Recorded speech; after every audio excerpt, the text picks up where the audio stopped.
আজকের পৃথিবীর সবচাইতে আলোচিত এবং ঘটনাবহুল ভূখণ্ডসমূহের অন্যতম হলো সিরিয়া। একজন মুসলমানের কাছে মক্কা এবং মদিনার পরে তৃতীয় সবচেয়ে গুরুত্বপূর্ণ এবং পবিত্রতম ভূখণ্ড হলো সিরিয়া। কারণ রাসূল করিম সাল্লাল্লাহু আলাইহি সাল্লামের বহু তাৎপর্যপূর্ণ ভবিষ্যৎবাণী রয়েছে সিরিয়াকে কেন্দ্র করে। আজকের সিরিয়ার প্রাচীন এবং ঐতিহাসিক নাম ছিল শাম। এই শামকে কেন্দ্র করে যতগুলো বর্ণনা হাদিসের কিতাবসমূহে পাওয়া যায়, সেই শামের সীমানা অবশ্য আজকের সিরিয়া থেকে বেশ খানিকটা বিস্তৃত এবং বড় ছিল।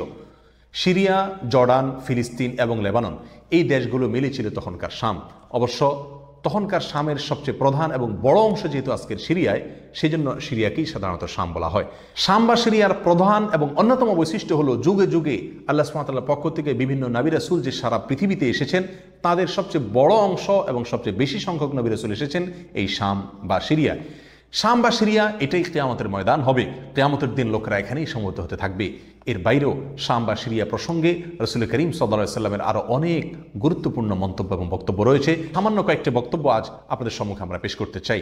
তার মধ্যে এক নম্বর হলো সহিহ বুখারীতে বর্ণিত হয়েছে, নবী আলাইহিস সালাম বলেছেন, লা তাযালু তায়ফাতুম মিন উম্মতি মানসুরিন লা ইয়াদুররুহুম মান খাযালাহুম হাত্তা তাকুমাস সাআ।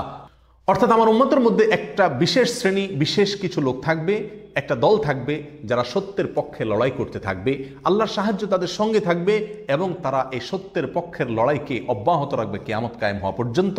তাদেরকে যারা পর্যদস্ত করতে চায়, অপমান করতে চায়, ক্ষতি করতে চায়, তাদের কেউই তাদের কোনো ক্ষতি করতে পারবে না।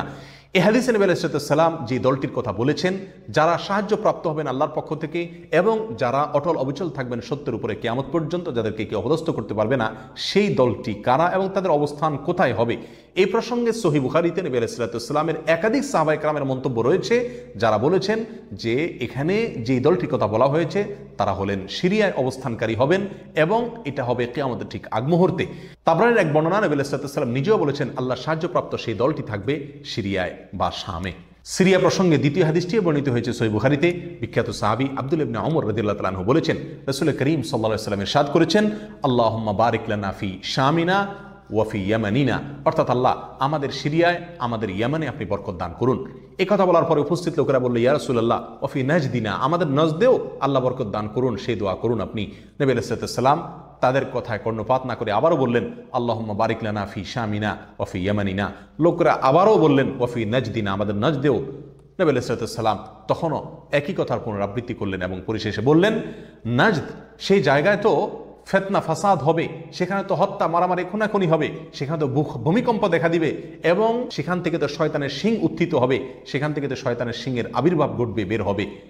এখানে নাজদ বলতে কোন এলাকাকে বোঝানো হয়েছে, এই প্রসঙ্গে মুহাদ্দিসিন ইকরামের বেশিরভাগের মন্তব্য হলো নাজদ বলতে ইরাককে বোঝানো হয়েছে।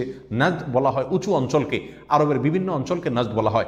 হেজাজ এটাকেও নাজদ বলা হয়, যেটা সৌদি আরবের ভিতরে, আর ইরাককেও নাজদ বলা হয়। সহিহ বুখারীর বিশ্ববিখ্যাত ব্যাখ্যাতা আল্লামা কিরমানি রাহিমাহুল্লাহ এবং আল্লামা খাত্তাবী রাহিমাহুল্লাহ এবং আল্লামা ইবনে আব্দুল বার রাহিমাহুল্লাহ সহ অনেক বড় বড় মুহাদ্দিসিন ইকরাম এবং হাদিসবিদগণ মন্তব্য করেছেন যে হাদিসের শেষ অংশে নবী আলাইহিস সালাম যে নাজদ প্রসঙ্গে মন্তব্য করেছেন, সেখানে নাজদ বলতে ইরাককে বোঝানো হয়েছে। হাদিসের সবচেয়ে বড় সমাহার কানজুল উম্মালে আবু নাঈমে বর্ণিত নবী আলাইহিস সালামের এক হাদিসে পরিষ্কারভাবে নবী আলাইহিস সালাম নিজেই বলে দিয়েছেন এখানে নাজদ বলতে ইরাককে বোঝানো হয়েছে। যাই হোক, এই হাদিস থেকে আমরা বুঝতে পারলাম বরকত নবী আলাইহিস সালাম চেয়েছেন আল্লাহর কাছ থেকে এই শাম বা সিরিয়ার জন্য।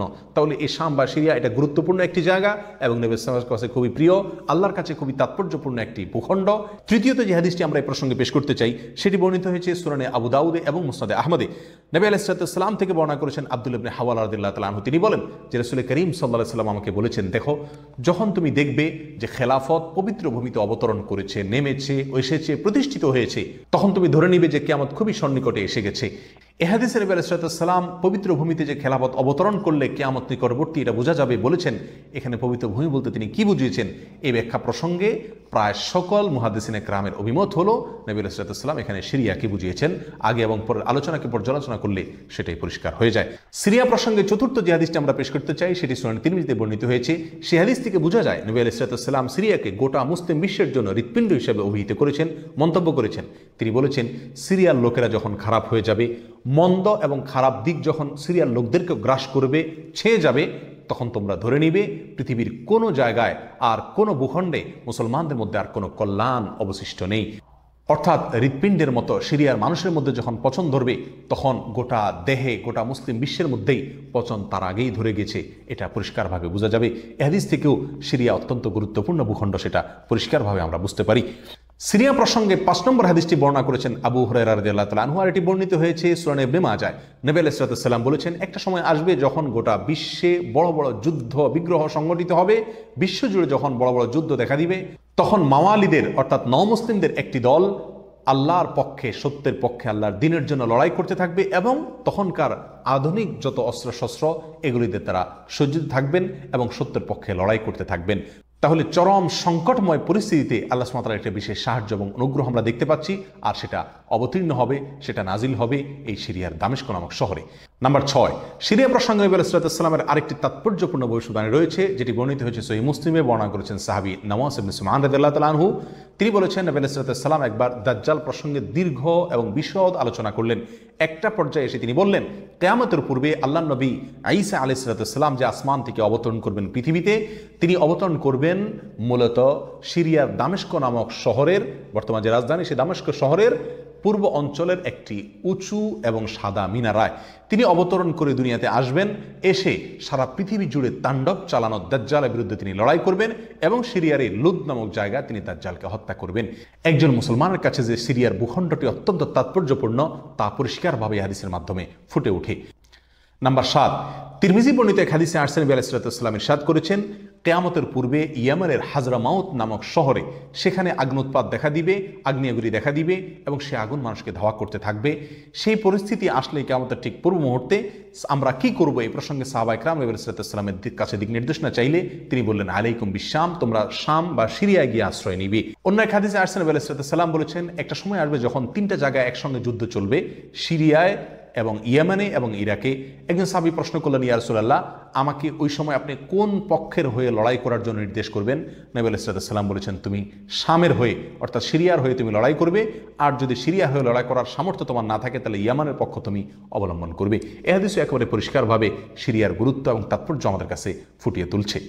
নাম্বার 8, মুসনাদে আহমদ সহ বহু হাদিসের কিতাবে বর্ণিত হয়েছে, কিয়ামতের পূর্বে যে আগ্নেয়গিরি দেখা যাবে, যে আগ্নোৎপাত দেখা দিবে, সে আগুন মানুষকে ধাওয়া করতে থাকবে এবং সারা পৃথিবীর মানুষকে ধাওয়া করতে করতে করতে একটা জায়গায় একত্রিত করবে, আর সেটি হলো সিরিয়া। নবী আলাইহিস সালামের ভাষায় আরদুল মাহশারি ওয়াল মানশার, অর্থাৎ সিরিয়াই হবে কিয়ামতের ময়দান। কিয়ামতের সময় সারা পৃথিবী থেকে মানুষ সমবেত হয়ে এই সিরিয়াতেই একত্রিত হতে থাকবে।